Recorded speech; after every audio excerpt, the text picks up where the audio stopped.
Right guys, welcome back to the workshop. So this is going to be a quick video. My stepdaughter's asked me to make her some book stops. I told her I didn't have any decent hardwoods to make them out of, and she said she's not bothered what they're made of. So I'm going to use some of the salvaged hotel skirting boards to knock up a couple of quick book stops, and I'm going to personalise them by putting their initials on, her and her partners. So hopefully they'll turn out alright. So I started out by marking the letters out on the back of the skirting board. Then I headed over to the miter saw to remove the bulk of the material.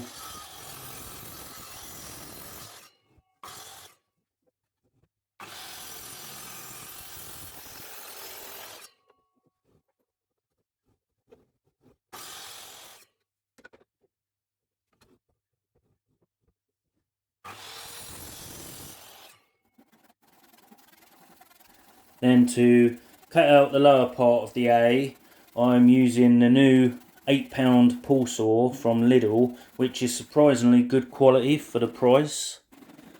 I'm going to use that to cut the two side pieces at the bottom of the A, and then I'm going to use my 20-pound multi-tool to finish that off. And I also use this multi-tool to remove the centre portion. Normally I would drill some holes and use a jigsaw, but as I've just purchased this tool, I thought I'd try it out on an actual project.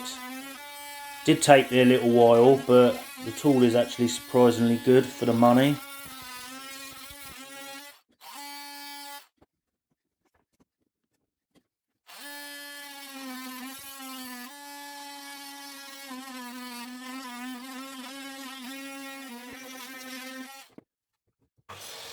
So with the A complete, I can now move on to the D, and I'm doing exactly the same thing, moving the bulk of the material with the miter saw, and then I cut the corners off roughly with the jigsaw before rounding them over on the disc sander.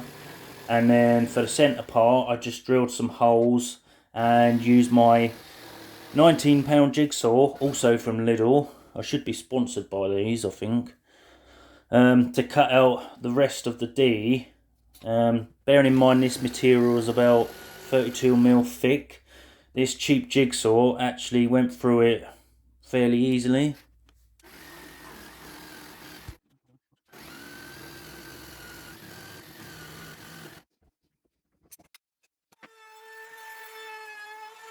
So with the letters now cut out, I use my trim router to round over the edges on both sides of both letters, and then followed up with the random orbital sander and gave them both a quick sanding down. And I also got to use my Jellas detail sander on the inside of the letters, and that's actually quite a handy little tool to have, and for this project I'm glad I've actually got it. So now I'm just rounding the corners off on the base and back of the book stops, and I'm using my cheap disc sander for that.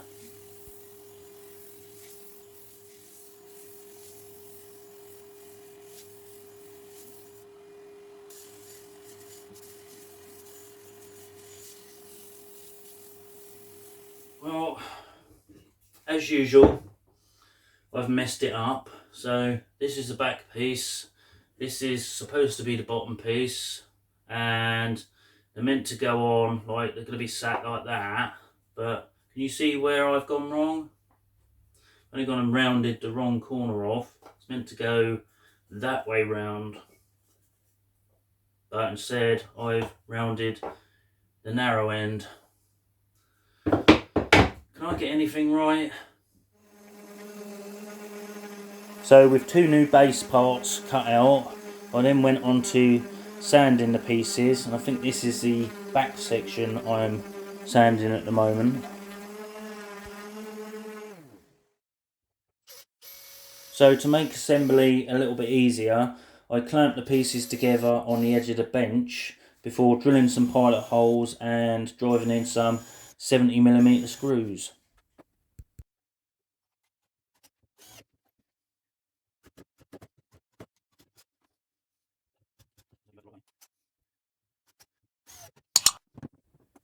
Then to attach the letters, I'm going to be attaching them from underneath, again with screws. So here I'm just marking out the location of the base so I know where to drill some pilot holes, and then it's ready for painting.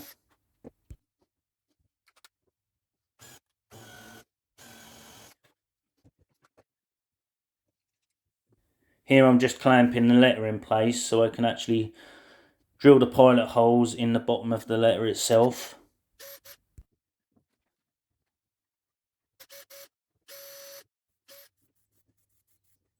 So now it's time for paint, and the paint I'm using is a combination of paint and lacquer, and it's gloss, so should be quite shiny when finished, which is the sort of finish my daughter likes. And I think overall I gave them about 3 coats.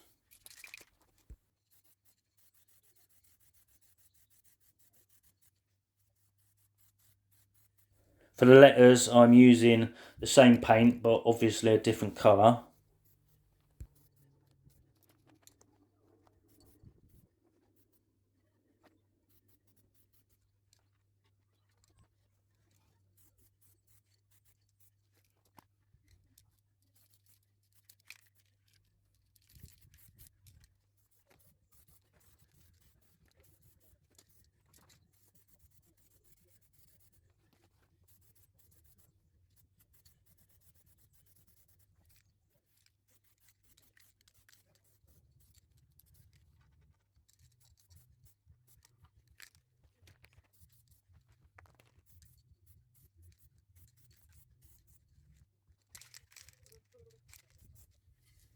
So I could have edited the video and not shown this bit, but I'm gonna, because I like to show that everyone makes stupid rookie mistakes, especially me.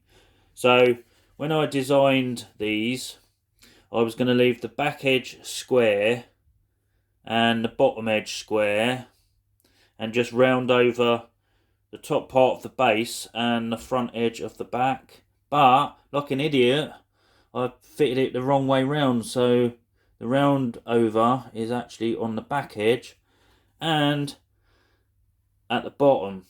So I've got to try and swap it round and then repaint the bottom, which will then be the top.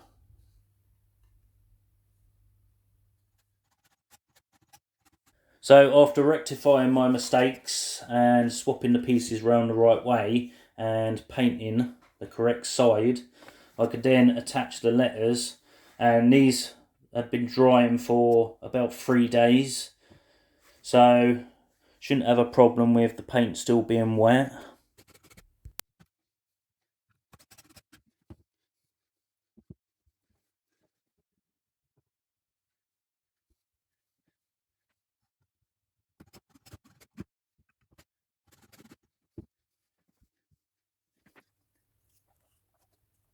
So just as an afterthought, I decided to use some of the slide-proof matting that I use for sanding and routing on, just to give the bookmarks a little bit more grip on the shelves. And I'm just using some Starbond CA glue and a bit of activator just to stick that in place.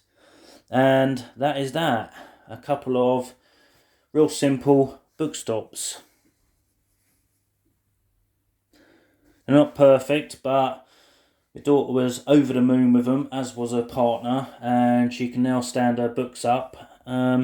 So all's well that ends well.